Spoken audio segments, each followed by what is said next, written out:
ज़कात निकालने का तरीका क्या है, ज़कात कैसे आप निकालेंगे। अगर ये नक्शा आप समझ जाएंगे जो मैंने अभी आपके सामने रखा है, तो इस बारे में किसी और को कभी भी पूछने की ज़रूरत नहीं पड़ेगी।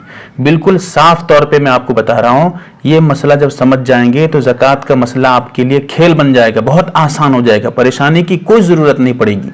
ज़कात सिर्फ 4 सामान पे है। नंबर 1 सोना, नंबर 2 चांदी, नंबर 3 कैश। कैश कहते हैं जो आपके पास माल वगैरह आप अपने तिजोरी में, अलमारी में या फिर बैंक अकाउंट वगैरह में जो भी रखे हैं, कैश रखे हैं, जो रकम आप रखे हैं आपके पास मौजूद है वो है कैश। और बिजनेस, अगर आप बिजनेस कर रहे हैं, तिजारत कर रहे हैं, तो यही 4 सामान हैं। ठीक है, देखिए सबसे पहले आपको कैसे निकालना है वो बता रहा हूं। सबसे पहले आप सोना, यहां सोना लिखिए। सोना 87 ग्राम 480 मिलीग्राम, ये सोने का निसाब है। एक निसाब होता है, जब वहां तक आपका माल पहुंचेगा तो ज़कात देनी पड़ेगी, वरना नहीं देनी पड़ेगी। लेकिन मसला अभी समझिएगा, अधूरा मसला है, ये पूरा अभी हुआ नहीं है। सबसे पहले आप अपने खाते में, आप अपनी कॉपी में सोना लिखिए, जैसे मैं लिखा हूं यहां पर। सोना लिखने के बाद उसके साइड में 87 ग्राम 480 मिलीग्राम लिखिए। और कोई जानने वाला आपका हो, दुकानदार हो, सुनार हो, उसको कॉल करके पूछिए, उसके पास जाके मालूम करिए। जिस दिन आप ज़कात निकाल रहे हैं, जब आप पे ज़कात फर्ज हो रही है, तब आप उससे मालूम करें और वो आपको बताएगा कि सोना 87 ग्राम 480 मिलीग्राम कितने रुपए का है। यहां पर मैंने 1,20,000 रुपए लिखा है। एक मैं एग्जाम्पल के तौर पे लिख रहा हूं यहां पर, और यहां जो लिखा हुआ है ये एक मिसाल है, वरना इसका रेट जो है वो घटता रहता है, बढ़ता रहता है। सोने की कीमत कभी घट जाती है, कभी बढ़ जाती है। ये 2 लाख भी हो सकता है, ये 40,000, 50,000, 70,000 भी हो सकता है। ये जो 1,20,000 मैंने लिखा है, ये सोने का इतना रुपए लिख दिया है मैंने, ये फिक्स्ड नहीं है। अच्छे से समझिए, ऐसा नहीं है कि सोना जब तक 1,20,000 का नहीं होगा आप ज़कात नहीं देंगे, ऐसा नहीं है। यहां एक समझाने के लिए मैंने 1,20,000 लिखा है, वरना जब भी आप ज़कात निकालेंगे, चाहे 10 साल के बाद निकालिए आज से, या अभी आज आप ज़कात निकाल रहे हैं तब निकालिए, तो ऐसे ही लिखना है आपको, याद रखिएगा।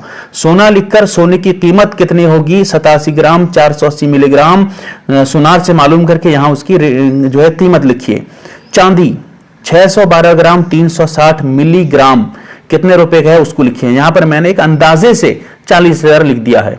ऐसा नहीं है कि 40,000 सही है मेरा, मैं एक मिसाल के तौर पे आपको समझाने के लिए लिख रहा हूं। जैसे 1,20,000 या 40,000 ये समझाने के लिए है, वरना असल में कितना है आप जब मालूम करेंगे दुकानदार से, वो आपको जो बताएगा आपको यहां लिखना है। ठीक है, अब समझिए। अब आपके पास देखिए कि सोना कितना है। सोना अगर आपके पास है तो यहां सोने का रेट लिख दीजिए। सोना, जो सोना आप इस्तेमाल कर रहे हो, न कर रहे हो, जो भी सोना आपके पास घर में मौजूद है, उसको आप उसकी कीमत लिखिए।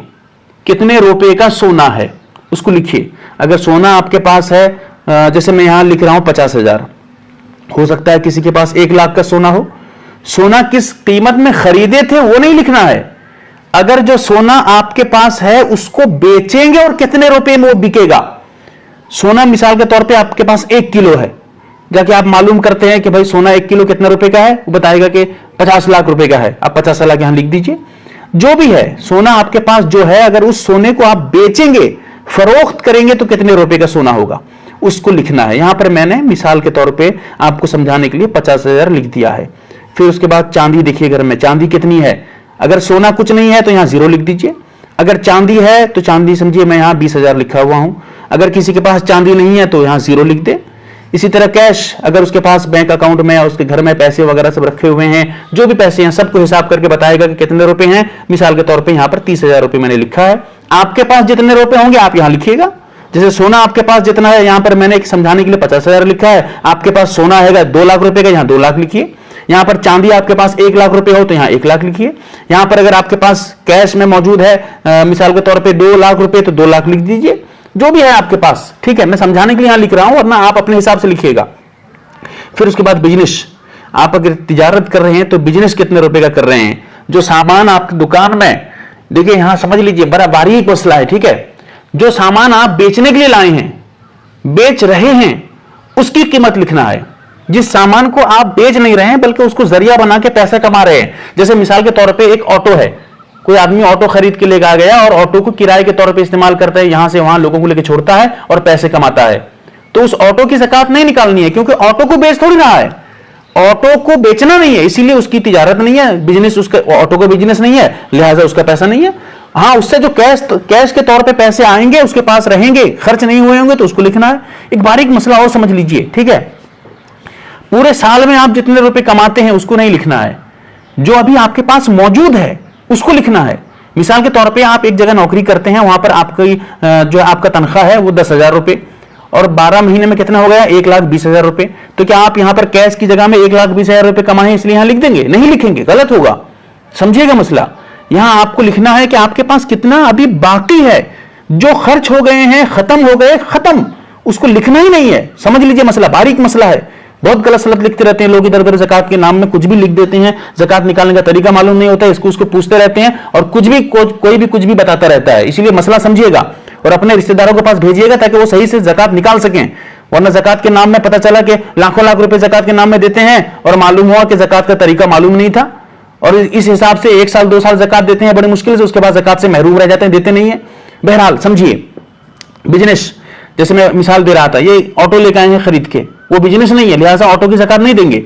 एक आदमी ऑटो खरीद के लेकर आता है और उसी ऑटो को बेचता है। एक ऑटो खरीद के लेकर आया 50,000 रुपए में, और दूसरे जो है किसी और को बेच दिया 70,000 रुपए में। तो अब जो ऑटो लेकर आया था वो बेचने के लिए लाया था, ऑटो से किराए के तौर पे पैसे कमाने के लिए नहीं लाया था, बेचने के लिए लाया था, लिहाजा उसको तिजारत कहेंगे। तो बहरहाल जो भी आप तिजारत कर रहे हो, आपकी दुकान में, आपके घर में, जो भी बिजनेस के लिए आप सामान रखे होंगे, वो कितने रुपए में आपको बेचना है, वो सब सामान का हिसाब कर कर उसको यहां लिखेंगे कितने रुपए हैं। यहां जैसे मिसाल के तौर पे बिजनेस, मेरे पास समझिए बिजनेस नहीं है, मैं 0 लिख दिया। किसी और के पास बिजनेस में है, 5 लाख रुपए का माल है उसके पास बिजनेस का, तो यहां 5 लाख रुपए लिखेगा, ठीक है। अब लिखने के बाद टोटल करेगा। अब यहां पर देखिए मैंने लिखा है टोटल, कुल सोना चांदी और कैश बिजनेस, यही 4 सामान पे ज़कात, इसको छोड़ के किसी सामान पे ज़कात नहीं है, याद रखिएगा, किसी भी सामान पे। अगर आपके पास जमीनें हैं, कई एकड़ जमीनें मौजूद हैं, ज़कात नहीं देंगे, क्योंकि वो बिजनेस के लिए नहीं है, वो कैश भी नहीं है, चांदी नहीं है, सोना नहीं है, ज़कात क्यों? ज़कात सिर्फ 4 सामान पे है। लोग उलझते रहते हैं भाई, समझते नहीं है। इसीलिए इस वीडियो को बनाए कर हम अपने हर एक रिश्तेदार के पास जरूर भेजिए ताकि वो ज़कात का सही तरीका समझ सके। अब सोना चांदी कैश बिजनेस सबको हिसाब कर दिया गया, तो समझिए कि ये हो गया उसके लिए 1 लाख रुपए का। किसी और का कोई आप अगर अपना हिसाब करेंगे, हो सकता है ये 5 लाख भी निकले, 50 लाख भी निकले, 1 करोड़ भी निकले, कुछ भी हो सकता है। एक मैं समझाने के लिए आपको यहां लिख रहा हूं, ठीक है। टोटल हो गया इसका 1 लाख रुपए, सब मिलाकर, ये चारों सामान मिलाकर 1 लाख रुपए। अब उसके बाद देखना है कि लोन कितना लिया है, कर्ज इसके ऊपर कितना है। कर्ज जो दिया था वो एक अलग मसला है, उसको कॉल पे मालूम करिएगा, मैं आपको बताऊंगा, या फिर किसी जानने वाले से मालूम करिए, वो आपको नजदीक से इंशाल्लाह अच्छे से समझा देंगे, ठीक है। कर्ज आप कितना लिए हुए हैं, आप जब कर्ज लिए हैं, मिसाल के तौर पे बैंक से लिए हैं 2 लाख रुपए, या किसी और रिश्तेदार के पास से लिए हैं 50,000 रुपए, तो जो भी कर्ज लिए होंगे उसको यहां माइनस करना है।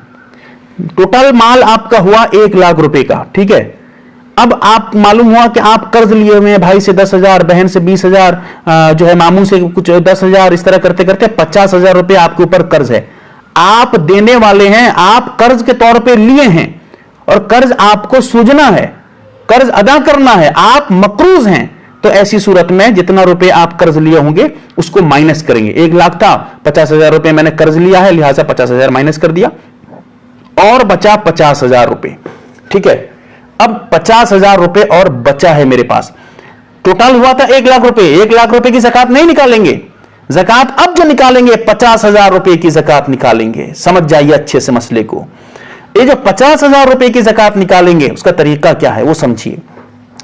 50,000 रुपए आपके पास अभी मौजूद है तो 1 लाख रुपए, लेकिन कर्ज है इसलिए 50,000 हिसाब हो जाएगा। समझ लीजिए, अच्छे से समझिएगा।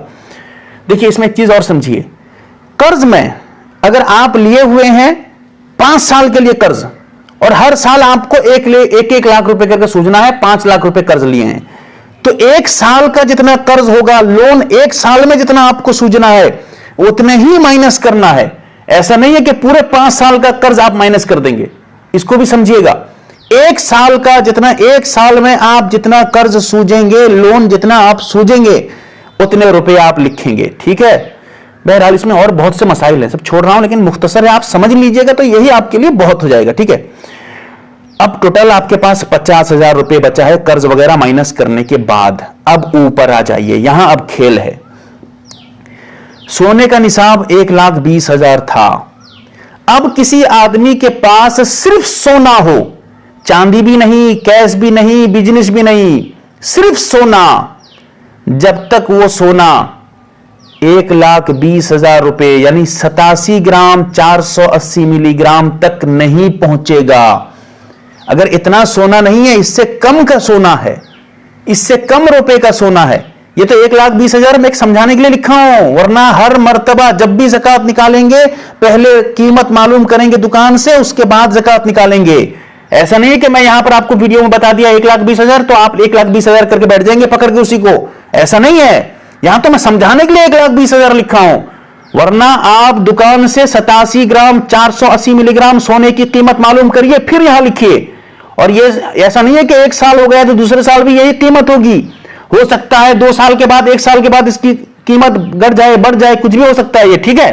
अब समझिए, अगर सिर्फ सोना है, कुछ और नहीं है, 10 रुपए 20 रुपए 50 रुपए भी नहीं है, सोना ही सोना है और कोई सामान, ये तीनों में से कोई भी सामान नहीं है, तो ऐसी सूरत में जब तक इतना ग्राम उसके पास सोना नहीं होगा या रुपए के हिसाब से इतने रुपए का सोना नहीं होगा, तब तक उसके लिए ज़कात फर्ज नहीं होगी, ठीक है।